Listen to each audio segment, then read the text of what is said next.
Mais la sous-traitance, là, c'est un des ingrédients essentiels à la compétitivité. Mais ce n'est pas le seul. La technologie en est un. La productivité des employés comme telle, hein, on en parle toujours, hein, la productivité d'un pays par rapport à un autre. La productivité physique des équipements. La productivité chimique des procédés. Les grands changements technologiques, des nouveaux équipements, de l'automatisation. Tout ça, ce sont des éléments, des ingrédients essentiels à la compétitivité. Puis la sous-traitance, c'en est un. Pourquoi? Mais pour bien comprendre la sous-traitance, là, il faut regarder le monde de l'aluminium, le monde de l'acier, puis le monde du papier, par exemple, dans les années 50. On va reculer dans les années 50. Prenons un exemple. Comment on faisait dans les années 50 pour avoir des sacs de polypropylène dans la région? Il n'y avait pas. Il n'y avait pas de connaissances, il n'y avait pas d'expertise, il n'y avait pas de compétences. Donc, autant dans le papier, ils s'équipaient à l'interne pour avoir leur propre service, comme Alcan dans le temps des années 50, avaient, eh bien oui, une salle de couture, avec des employés de couture qui cousaient des sacs de polypropylène pour les filtres presse à l'usine Vaudreuil, puis pour tous les filtres à chandelle qu'on a dans tous nos centres de captation des gaz. On est loin de l'aluminium, là. Mais quand tu n'as pas le service, tu te le donnes.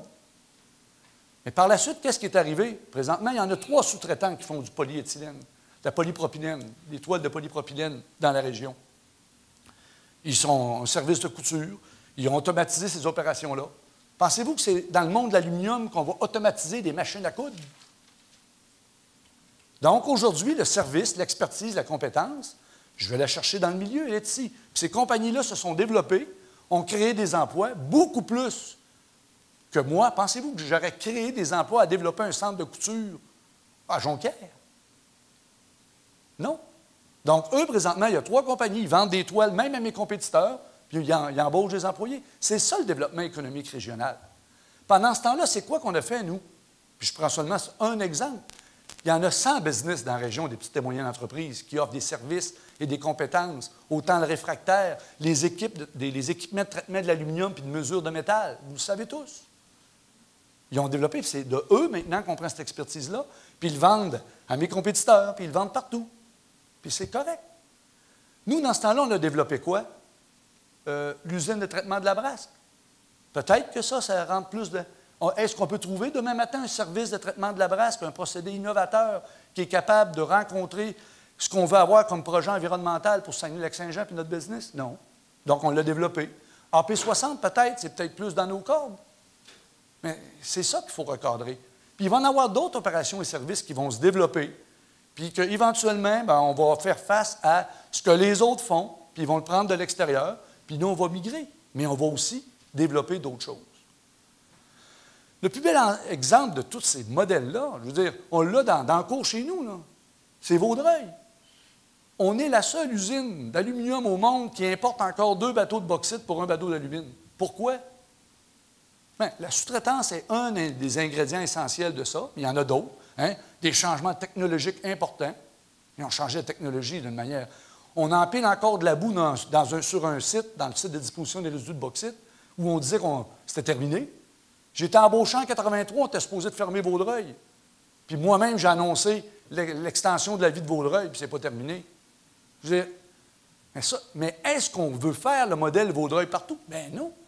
Vaudreuil a fait de l'alumine dans un marché, dans une compétitivité qui est différente d'Alma, qui est une usine beaucoup plus récente, beaucoup plus jeune, puis n'est pas du tout sur le même endroit dans la courbe de vie d'une usine. Mais il faut se donner de la flexibilité. Le monde bouge rapidement.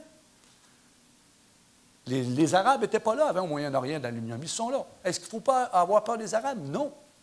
Mais il faut juste se donner toute la flexibilité nécessaire. L'autre point, les offres. On a soumis des offres. Les offres l'offre qu'on a faite était juste et équitable, puis en plus comportait un point très important. On avait une demande sur la sous-traitance.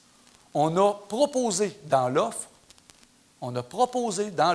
à répondre à la demande du syndicat qui était de mettre une limitation, une limite à la sous-traitance. On a donc proposé des limites des balises à la sous-traitance. Est-ce que c'est parfait? Non, mais c'est tout un geste. Quand je dis qu'on a tout fait, on a été à proposer des limites et des balises à la sous-traitance. De plus, comme vous le savez, les employés d'Alma ont la sécurité d'emploi, puis je me répète, dans l'offre finale, si elle avait été approuvée, puis elle a été rejetée, on protégeait tous les employés jusqu'au 31 décembre qui avaient été embauchés jusqu'au 31 décembre 2011. De plus, vous savez tous, toutes les conditions très avantageuses que les employés de Rio Tinto Alcan et encore plus spécifiquement Alma